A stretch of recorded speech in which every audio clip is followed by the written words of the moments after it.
근데 5년이면 회사를 퇴사할 수도 있고 회사가 사라질 수도 있는 거 아님? 3년 후 변동금리가 아무리 생각해도 너무 키받는다. 사실 그 돈으로는 이제 도약은 못하는 부분이니까 진짜 이름은 바꿔야 되지 않을까. 그래서 청년 네. 도약계좌 말고 청년 도움계좌 정도로 바꿔라 이런 네. 얘기도. 이번 상반기에 굉장히 핫했던 그 월 70만 원을 5년 동안 넣으면은 5천만 원으로 만들어준다는 청년도약 계좌가 신청자 수가 최근 5분의 1로 줄고 해지도 늘고 있다고 지금 하는데 알고 계시나요? 해지가 많이 늘고 있고, 네, 알고 있습니다. 제가 청년도약 계좌에 대한 이제 많은 의견을 듣기 위해서 유튜브 영상 같은 데 있는 댓글을 좀 몇 가지 가져왔어요. 반응 중에 하나가 소득이 불안정할수록 한치 앞에 어떤 돈이 나갈지 모르는데 5년을 묶어두라는 게 저소득층에 대한 이해가 없다는 것 같다. 근데 5년이면 회사가 사라질 수도 있는 거 아님? 이게 이제 내일 채용 공제도 이제 5년짜리가 있는데 3년도 아니면 2년도 담보하지 못하는 부분에서 과연 이게 진짜 청년을 위한 정책인가? 라는 얘기도 있었던 것 같기도 하거든요. 진짜 청년을 위한다 그러면 좀 더 단축해야 되지 않나 라는 생각이 듭니다. 그 다음 댓글 한번 읽어드릴게요. 3년 후 변동금리가 아무리 생각해도 너무 키받는다. 너무 짜친다. 짜친다. 네. 네.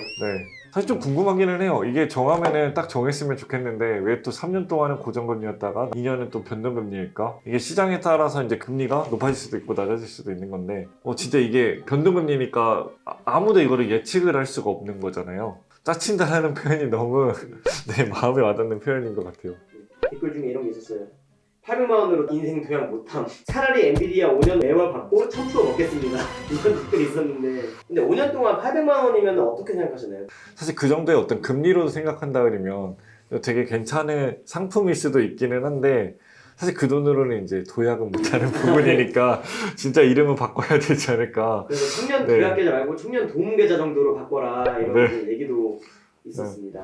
청년 도약 계좌를 지금 많이 해지하고 있는 상황에서 계속 쓰는 게 맞을까요? 두 가지 관점으로 좀 보면 좋을 것 같은데 하나는 청년도약계좌가 과연 청년들이 들기 가장 좋은 최고의 적금인가, 나머지 하나는 매달 이제 적금이 드는 방식이잖아요. 이게 과연 청년들이 선호하는 그런 재테크 방법인가 하는 그 두 관점으로 생각해 보면 좋을 것 같아요.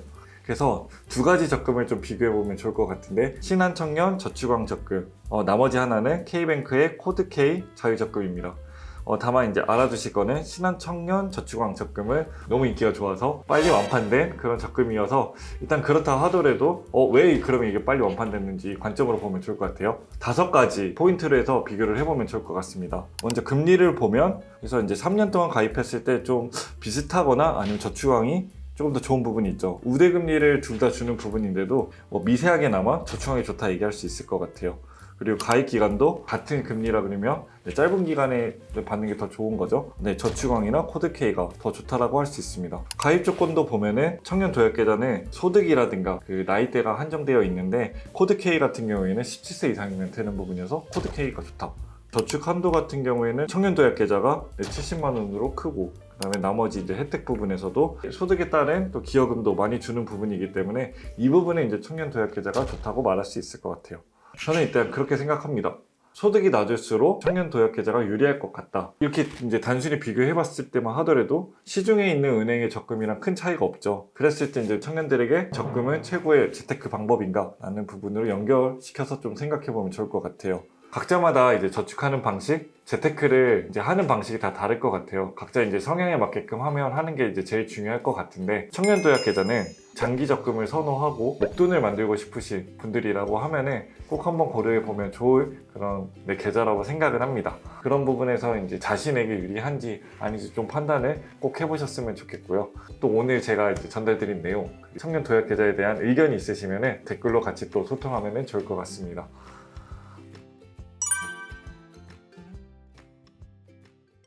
네, 그러면 혹시 만약에 꾸막님이 지금 이제 70만 원을 계속 저축 자금으로 운용을 하신다면 어떻게 하실 것 같으세요? 지금 청년도약 계좌에서 이제 받을 수 있는 지원금을 최대로 해놓고요. 거기에서 이제 나머지 금액을 주식으로 하는 게 좋지 않을까라는 생각이 들었습니다. 그래서 저는 한 50만 원 정도는 이제 청년도약 계좌를 통해서 적금에 드는 게 좋을 것 같고 나머지 20만 원에 대한 부분은 조금 더 이제 리스크는 있지만 그런 주식이나 아니면 펀드로 해서 수익을 얻는 게 좋지 않을까 생각합니다.